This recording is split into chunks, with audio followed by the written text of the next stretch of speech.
నమస్తే, నేను కిషోర్ కుమార్. ఈ వీడియో మీరు మొదటిసారి మన ఛానల్లో చూస్తున్నట్లయితే దయచేసి ఈ ఛానల్ని సబ్స్క్రైబ్ చేయడం మాత్రం అస్సలు మర్చిపోకండి. అదేవిధంగా మీకు కింద హైప్ బటన్ కనిపిస్తే దాన్ని ప్రెస్ చేసి మాకు పాయింట్లు ఇవ్వడం కూడా అస్సలు మర్చిపోకండి. మీ ప్రోత్సాహమే మాకు కొండంత బలాన్ని ఇస్తుంది. ఈరోజు ఒక అద్భుతమైనటువంటి అంశం. మీ అందరికీ తెలిసిందే, ఉదయం నుంచి జరుగుతున్నటువంటి రత్స రభస ఆంధ్రప్రదేశ్లో కోటి సంతకాల సేకరణ పేరుతోటి వైసీపీ చేస్తున్నటువంటి కార్యక్రమం ఫైనల్ స్టేజ్కి చేరుకున్నటువంటి రోజు. వాళ్ళ అంతిమ లక్ష్యం అయినటువంటి గవర్నర్కి కోటి సంతకాలు సమర్పించడం అనేటటువంటి అంతిమ లక్ష్యం నెరవేరినటువంటి సందర్భం అన్నమాట. ఇక వాళ్ళ అనుకూల మీడియా సాక్షిలో, అనుకూలమేంటి సొంత మీడియా సాక్షిలో సమరభేరి, రణభేరి, ఆ భేరి, ఈ భేరి అని చెప్పేసి ఉదయం నుంచి లైవ్ కవరేజ్లు అవన్నీ మనం చూసాం. పెద్ద ఎత్తున జన సేకరణ, జన సమీకరణ చేసి వాళ్ళ చేతుల్లో ప్లకార్డులు పెట్టేసి పెద్ద పెద్ద డీసీఎంలు మాట్లాడి వాటి ముందు రాజశేఖర రెడ్డి విగ్రహం పెట్టేసి ఈ కోటి సంతకాలకు సంబంధించిన పుస్తకాలన్నీ, పేపర్లన్నీ పంపిస్తామని చెప్పేసి మొత్తానికి జెండా ఊపి జగన్మోహన్ రెడ్డి ప్రారంభించి మరి వాటన్నిటిని గవర్నర్కి సమర్పించారనమాట. సరే, గవర్నర్ గారు చూసుకున్న తర్వాత అందులో కోటి సంతకాలు ఉన్నాయా లేదా, వ్యవహారం ఏంటనేది అది వేరే అంశం అన్నమాట. అయితే జగన్మోహన్ రెడ్డి ఆ తర్వాత ప్రెస్ మీట్ పెట్టి ప్రెస్తో మాట్లాడుతూ కూడా అనేక అంశాలు మాట్లాడారు. సరే, అన్నీ మనం చర్చించకపోయినా కానీ ఒక కొన్ని ముఖ్యమైనటువంటి 2-3 అంశాలు అయితే ప్రధానంగా చర్చించాలి, విశ్లేషించాలి, నిజాలు నిగ్గు తేల్చాలి. సో ఆ ప్రయత్నమే ఈ వీడియో ద్వారా నేను చేసేటటువంటి ప్రయత్నం అన్నమాట. కాబట్టి మీరు మొత్తం చూడండి, ఎక్కడా స్కిప్ చేయకండి. మీ అభిప్రాయాన్ని స్వచ్ఛమైనటువంటి భాషలో కమెంట్ రూపంలో తెలపండి. నాకు ఎలాంటి అభ్యంతరం లేదు. ఒకవేళ మేము ఆ అక్కసు వెళ్ళగక్కుంటూ ఆ అక్కసు భరించలేక బూతులు మాట్లాడుతూ ఉంటే నేను ఖచ్చితంగా వాటిని తొలగించే ప్రయత్నం, వాళ్ళని బ్లాక్ చేసే ప్రయత్నం కూడా చేస్తాను. మొహమాటం కూడా ఇందులో ఏమీ లేదన్నమాట. ఇక అసలు విషయానికి వద్దాం. మీకు ఇష్టం లేకపోతే వదిలేయండి, పీపీపీ పద్ధతి ఏంటి, మేము వచ్చిన తర్వాత కట్టుకుంటాం, అది ఇది అని చెప్పేసి జగన్మోహన్ రెడ్డి అంటున్నారు. పీపీపీ పద్ధతి అంటే ఇది ప్రైవేటీకరణ అంటున్నారు. మొదటి నుంచి కొన్ని వందల సార్లు కొన్ని వందల మంది పీపీపీ అంటే ప్రైవేటీకరణ కాదు కాదు కాదు కాదు కాదు అని చెప్పేసి మొత్తుకుంటున్నా జగన్మోహన్ రెడ్డి అదే పంధ, అదే పాట, అదే స్టాండ్ మీద ఉన్నారనమాట. పీపీపీ అంటే ప్రైవేటీకరణ అని చెప్పేసి అనేటటువంటి మొదటి వ్యక్తి, ఆఖరి వ్యక్తి బహుశా జగన్మోహన్ రెడ్డి మాత్రమే. ఇక ఆయన ఏదంటే వాళ్ళ కేడర్ అదే ఉంటుంది కాబట్టి ఆ పార్టీ వాళ్ళు, ఆ నేతలు మాత్రమే. మిగతా రెస్ట్ ఆఫ్ ద పీపుల్, మిగతా ప్రపంచం మొత్తం పీపీపీకి ప్రైవేటీకరణకి తేడా స్పష్టంగా తెలుసు.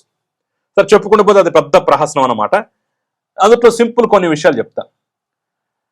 మేము వస్తే రద్దు చేస్తాం, వాళ్ళని జైల్లో పెడతాం, ఎవరైతే టెండర్లు తీసుకున్నారో వాళ్ళు జైల్లో పెడతామని చెప్పేసి ఒక దుర్మార్గకరమైనటువంటి కామెంట్ తోటి మొదలు పెట్టారు జగన్మోహన్ రెడ్డి. ఎట్లా సాధ్యం? కోర్టులు ఒప్పుకుంటాయా? పీపీపీ పద్ధతిలో మెడికల్ కాలేజీలు కట్టండి అని చెప్పేసి ఎలా ఇస్తారు? టెండర్లు ఇస్తారు. టెండర్లు తీసుకున్నటువంటి వాళ్ళని మేము వచ్చిన తర్వాత జైల్లో పెడతామంటే ఏ న్యాయస్థానం ఒప్పుకుంటుంది? ఏ న్యాయ సూత్రం ఒప్పుకుంటుంది? ఈరోజు పోలవరం మెగా కృష్ణారెడ్డి మెగా సంస్థ చేస్తోంది. గతంలో నవయుగవాడు చేశారు. నవయుగవాడని కాదని చెప్పేసి వాళ్ళని మార్చి మెగా కృష్ణారెడ్డికి జగన్మోహన్ రెడ్డి పోలవరం టెండర్లు ఇచ్చారు. అంత మాత్రాన నాకు ఇష్టం లేదు కదా అని చెప్పేసి నవయుగ వాళ్ళని జైల్లో పెట్టగలిగాడా? పోనీ జగన్మోహన్ రెడ్డి మెగా వాళ్ళకి ఇచ్చాడు కదా అని చెప్పేసి చంద్రబాబు వచ్చి మెగా వాళ్ళని జైల్లో పెట్టగలిగారా? లేదు. అక్కడ సమస్య ఏంటి, వాళ్ళకి ఎంత చెల్లించాలి, వాళ్ళ డబ్బులు ఏంటి, వాళ్ళ వ్యవహారం ఏంటి, కాంట్రాక్ట్ ఏంటి, ఏ రకంగా చేసుకున్నారనే అంశాల మీద ఆధారపడి ఉంది. కాంట్రాక్ట్లో ఉన్న లొసుగులు, ఏమైనా డబ్బులు తినేసిన వ్యవహారం ఉంటే జైల్లో పెట్టచ్చు, నో ప్రాబ్లం. కానీ కాంట్రాక్ట్ తీసుకున్న పాపానికే జైల్లో పెడతామంటే ప్రపంచంలో ఏ న్యాయ సూత్రం ఒప్పుకుంటుంది? At the same time Jaganmohan Reddy తెలుసుకోవాల్సింది, తెలియంది ఏంటయ్యా అంటే, ఒక విధంగా న్యాయస్థానాలు కూడా పీపీపీ పద్ధతికి అడ్డు చెప్పలేదు. స్పష్టమైనటువంటి ఉదాహరణతో నేను చెప్పే ప్రయత్నం చేస్తాను. 2025 అక్టోబర్, కరెక్ట్గా గుర్తుపెట్టుకుని, 2025 అక్టోబర్లో ఆంధ్రప్రదేశ్ హైకోర్టు పీపీపీ అనేది ప్రభుత్వ విధానపరమైన నిర్ణయం, చట్టవిరుద్ధం కాదు అని చెప్పేసి వ్యాఖ్యానించడంతో పాటుగా దీని మీద ఇంటిరం స్టే ఇవ్వటం కుదరదు అని చెప్పేసి తిరస్కరించింది. సో గౌరవ ఆంధ్రప్రదేశ్ న్యాయస్థానం, ఆంధ్రప్రదేశ్ అత్యుత్తమ న్యాయస్థానం, ఆంధ్రప్రదేశ్ హైకోర్టే పీపీపీ అంటే చట్టవిరుద్ధం కాదు అని చెప్పేసి క్లియర్ గా చెప్పి, అది విధానపరమైన నిర్ణయం, దాన్ని మేము ఆక్షేపించలేదని చెప్పేసి క్లియర్ గా చెప్పేసి ఇంటిరం స్టే ఇవ్వటానికి కూడా ఒప్పుకోలేదు అంటే ఇక చట్ట విరుద్ధం, వాళ్ళని జైల్లో పెడతాను, నేను రద్దు చేస్తాననేటటువంటి అంశం ఎక్కడొస్తుంది? ఏ రకంగా చట్టవిరుద్ధం జగన్మోహన్ రెడ్డి? చెప్పండి, తెలుసుకోండి. ఇది కాదంటారా? హైకోర్టు ఇచ్చినటువంటి ఆర్డర్ని దాన్ని కూడా మీరు తప్పుపడతారా? హైకోర్టుకు కూడా దురుద్దేశాలు ఆపాదిస్తారా? పోనీ మన రాష్ట్రంలో ఆంధ్రప్రదేశ్లో మాత్రమే ఈ పీపీపీ విధానం జరుగుతోందా అంటే కానే కాదు. నేను లిస్టు చెబుతాను, ఒకసారి మీరు చెక్ చేసుకునే ప్రయత్నం చేయండి. ఢిల్లీలో 11 మెడికల్ హాస్పిటల్స్ వాటిని పీపీపీ విధానంలో నడిపించాలనేటటువంటి సూత్రప్రాయ నిర్ణయానికి అక్కడి ప్రభుత్వం వచ్చింది. ఢిల్లీలో ఇప్పుడుంది బీజేపీ ప్రభుత్వం. మరి ఢిల్లీ ప్రభుత్వం నిర్ణయం తప్పుపడతారా? వాళ్ళకి వ్యతిరేకంగా మాట్లాడతారా? మాట్లాడండి, కామెంట్ చేయండి, కామెంట్ చేయండి. ఢిల్లీ ప్రభుత్వం ఇంత దుర్మార్గంగా చేస్తుందా అని చెప్పేసి. 1 కాదు 2 కాదు, 11 హాస్పిటల్స్ ని మెరుగైన వైద్య సేవల కోసం, మెరుగైనటువంటి విధానాల కోసం పీపీపీకి ఇచ్చేటటువంటి ప్రతిపాదనకి అంగీకారం తెలిపేసింది. పెట్టండి మరి. అంతేకాదు, ఇంకా లిస్టు చెప్తాను, రాసుకోండి ఒకసారి. మధ్యప్రదేశ్లో ఇప్పటికే ఉన్నటువంటి కత్ని, దార్, పన్నా, బేతుల్, టికంగఢ్ వంటి జిల్లాల్లో పీపీపీ మోడల్లో కాలేజెస్ ప్రారంభమైపోయాయి. మొత్తం 2025లో 8 కాలేజీలకు టెండర్లు ఫ్లోట్ చేసేశారు. మొత్తం 12 కాలేజీలు పీపీపీ విధానంలో రావడానికి అక్కడ ప్లాన్స్ జరిగిపోయాయి.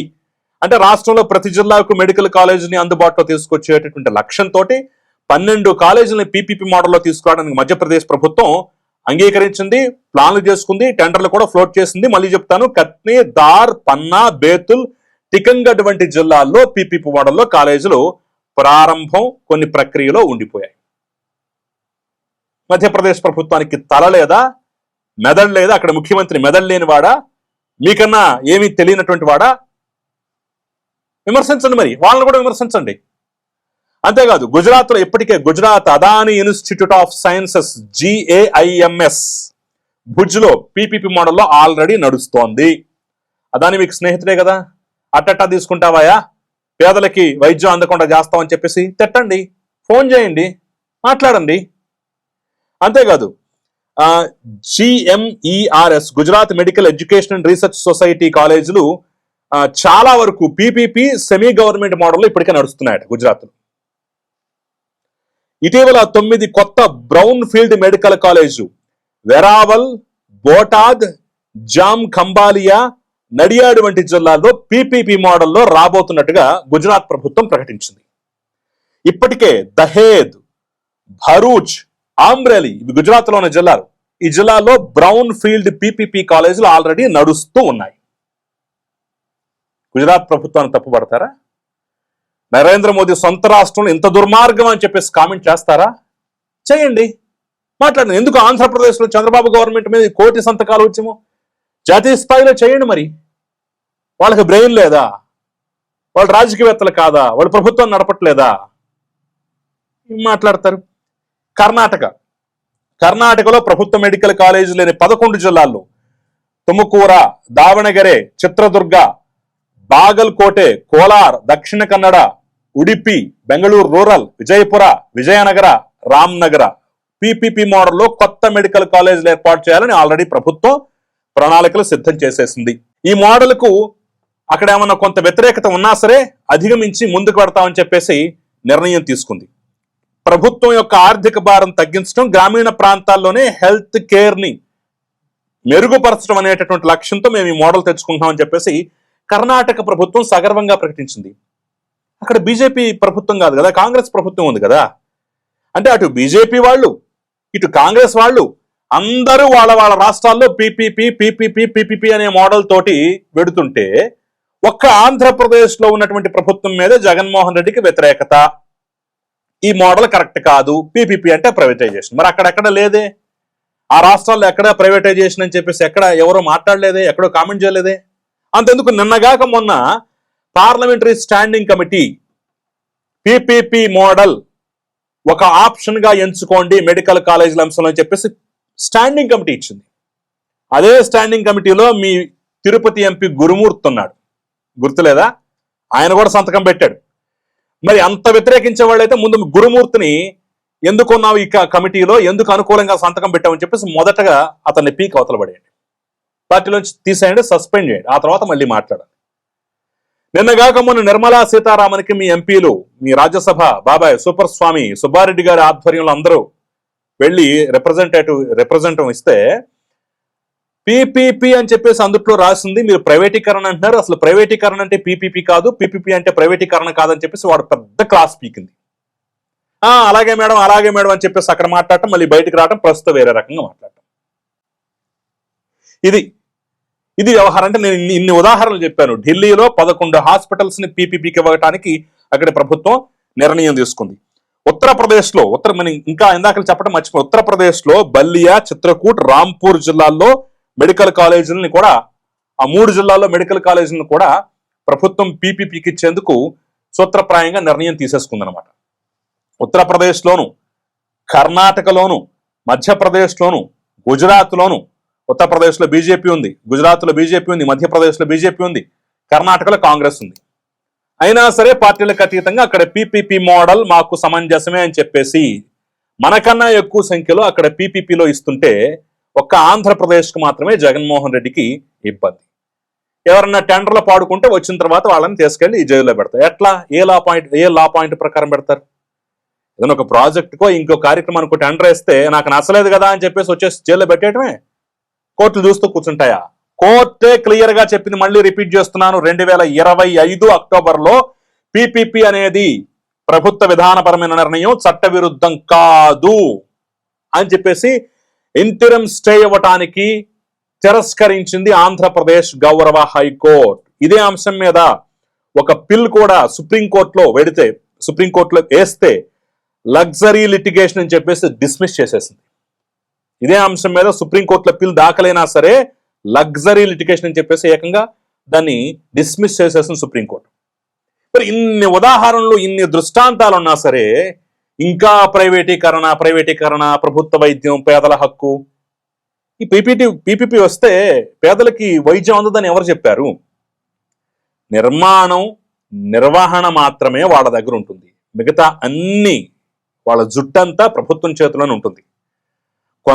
కొన్ని సంవత్సరాలు గడిచిన తర్వాత ఒప్పందం ప్రకారం వాళ్ళు ప్రభుత్వానికి పూర్తి స్థాయిలో అప్పచెప్పేసి వెళ్ళిపోతారు.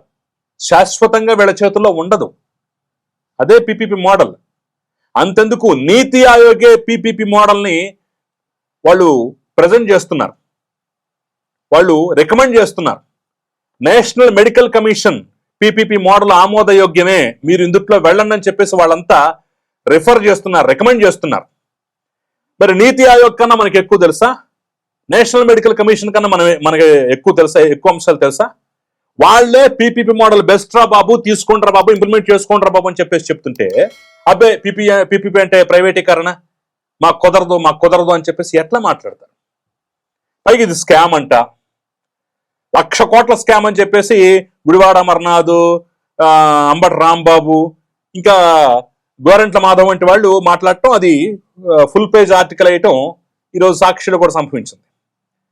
మేము 3,000 కోట్ల రూపాయలు ఖర్చు పెట్టి 7 కాలేజీలు పూర్తి చేశామండి అని చెప్పేసి, ఇంకొక 5,000 కోట్లు ఖర్చు పెడితే మిగతా కూడా పూర్తి అవుతుందని చెప్పేసి పదే మీరే చెప్తున్నారు కదా. మరి 5,000 కోట్లు ఖర్చు పెట్టాల్సిన దగ్గర 1,00,000 కోట్లు స్కామ్ ఎలా చేస్తారు? ఎలా సాధ్యం? 1,00,000 కోట్లు స్కామ్ చేశారు, తినటానికి ప్రయత్నించారంటే కనీసం దానికి ఒక 5 రెట్లు 10 రెట్లు ఎక్కువ అక్కడ, అంటే ఒక 5 లక్షల కోట్లు 10 లక్షల కోట్ల పెట్టుబడికి సంబంధించిన ప్రాజెక్ట్ అయి ఉండాలి. అప్పుడే ఎంతో కొంత చిలక కొట్టుడు కొట్టుకొని 1,00,000 కోట్లు తినేటానికి అవకాశం ఉంటుంది. పట్టుమంటే 5,000 కోట్లు ఖర్చు పెడితే కాలేజీలు మొత్తం పూర్తయిపోతే ఆ మాత్రం కూడా ఖర్చు పెట్టలేకపోతున్నారని చెప్పేసి రోజు మీరే ప్రెస్ మీట్ పెట్టి మాట్లాడతారే. మరి 1,00,000 కోట్ల స్కామ్ అట్లా జరుగుద్ది?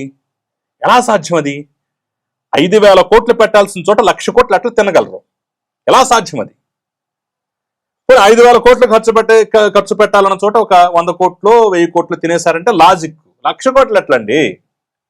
సో ఇన్ని డొల్లతనాలు ముందు పెట్టుకొని మేము సంతకాలు చేయించాం అని చెప్పేసి తీసుకెళ్ళారు. ఏం జరుగుద్ది? కోర్టులే ఆల్రెడీ చెప్పాయి, మరొకసారి కోర్టుకి వెళ్ళినా సరే భంగపాటు తప్పదు. ఇదంతా ఆర్కెస్ట్రేటెడ్ డ్రామా, పొలిటికల్ డ్రామా. ప్రజల్లో ఉండటానికి, ప్రజల్లో ప్రభుత్వం పట్ల వ్యతిరేకత తీసుకురావటానికి తప్ప ఇంకా దేనికి పనికిరాదు. నమ్మేవాళ్ళు ఎవరన్నా ఉంటే నమ్ముతారేమో, ఎస్ జగన్మోహన్ రెడ్డి మాటలు కానీ ఆయన ఇంత పెద్ద స్థాయిలో చేస్తున్నారు కాబట్టి నమ్మేవాళ్ళు నమ్ముతారు. బట్ ఆ విధానం తప్పు మాత్రం కాదు. అయ్యే అవకాశం అయితే లేదు. మీరు ఇప్పుడు రేపటి రోజున మేము వస్తే అది చేస్తాం ఇది చేస్తాం అని చెప్పేసి చెప్తున్నారే, అది చేయడానికి కుదరదు, సాధ్యపడదు కూడా. ఎందుకంటే మన దేశంలో చట్టం న్యాయం ఇంకా బతికే ఉన్నాయి. అవి చచ్చిపోయిన రోజున మీరు ఏమైనా చేసుకోవచ్చు. ఇది ఈరోజు అంశం. ఇదంతా చూస్తుంటే మీకేమనిపిస్తోంది? మీ అభిప్రాయం ఏంటి? కామెంట్ చేయండి. Thank you.